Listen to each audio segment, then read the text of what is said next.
านผู้ชมที่เคารพในบุญปีใหม่ลาวของทุกๆปีสาวหลวงพระบางก็ได้พร้อมกันสืบสานประเพณีเอาน้ำเทียงของปู่เยอยาเยอโดยบ่ขาดทุกกิจกรรมของปู่เยอยาเยอก็ล้วนแล้วแต่เป็นประเพณีที่สำคัญของชาติก่อนที่จะนำเอาปู่เยอยาเยอออกมาเคลื่อนไหวนั่นจะต้องมีการเฮ็ดพิธีทางศาสนาก่อนกิจกรรมหนึ่งที่สำคัญก็แมนการเอาน้ำเทียงมีขึ้นในมือสังขารหลวงตามการบอกเล่าของคนบุหารปู่เยอยาเยอได้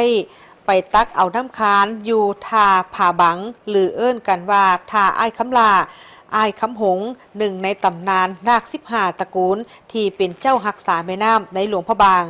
แต่ผ่านมาหลายปีจนมาถึงปัจจุบันก็ได้ขอนำพระแม่ธรณีและพญานาคเปลี่ยนทามาตักเอาน้ำเทียงอยู่เบื้องถึงปากห้วยเมา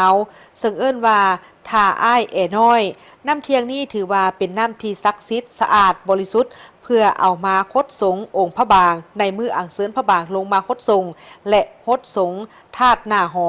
ตามนิทานการเล่าบอกขานสืบต่อกันมาหลายเซนคนปู่เยอยาเยอแมนผู้ที่ตัดเครือเขากาดใหญ่ที่บังแสงสว่างจากดวงอาทิตย์มาสู่โลกมนุษย์ภายหลังที่ได้มีการตัดเครือเขากาดสำเร็จทั้งสองก็ได้ถือเครือเขากาดนั้นล่มทับจนเสียชีวิตแต่ก่อนที่จะตัดเครือเขานั้นปู่เยอยาเยอก็ได้ข้องขอกับมวลมนุษย์ว่าก่อนจะเดินทางไปทางใดหรือจะกระทำอันใดขอให้นึกถึงบุญคุณของตนทั้งสองชาวลาวบรรดาเผ่าโดยเฉพาะก็แม่นสาวหลวงพระบางเมืองมรดกโลกมักจะลงท้ายทุกถ้อยคำเว้าด้วยสระสำหรับปู่เยอยาเยอแม่นได้รับการเคารพนับถือมาหลายเซนคนปัจจุบันกิจกรรมที่เกี่ยวพันกับปู่เยอยาเยอหรือหอเทวดาหลวงครอบครัวพงศวรรค์ได้นำพาลูกหลานและประชาชนบรรดาเผ่าพร้อมกันอนุรักษ์วัฒนธรรมการเชื่อถือนี้มาโดยตลอดพอฮอดปีใหม่ลาวของทุกๆปีก็ได้มีการปฏิบัติพิธีทั้งศาสนาเพื่อบูชาแด่ปู่เยอยาเยอด้วยขนมของหวานสำหรับประเพณีของการตักน้ำเทียงของปู่เยอยาเยอแม่นมีขึ้นในมือสังขารหลวงของทุกๆปี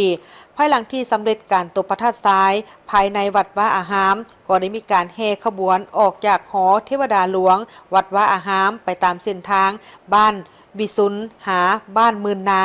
แล้วลงไปหาทาน้ำคานเพื่อตักเอาน้ำเทียงแล้วก็แห่กลับคืนสู่หอจากการตักน้ำเทียงปู่เยอยาเยอและสิงแก้วสิงคำจะเข้าร่วมขบวนแห่วอจากวัดมหาธาตุถึงวัดเสียงทองในมือสังขารเนาและแห่กลับคืนจากวัดเสียงทองหาวัดมหาธาตุในมือสังขารขึ้นพร้อมกันนั้นก็เข้าร่วมพิธีฮดสงองค์พระบางในมืออังเซินลงฮดสงและตอนแรงก็มีพิธีฟ้อนลำถวายพระเจ้าองค์หลวงวัดวิสุนทรราช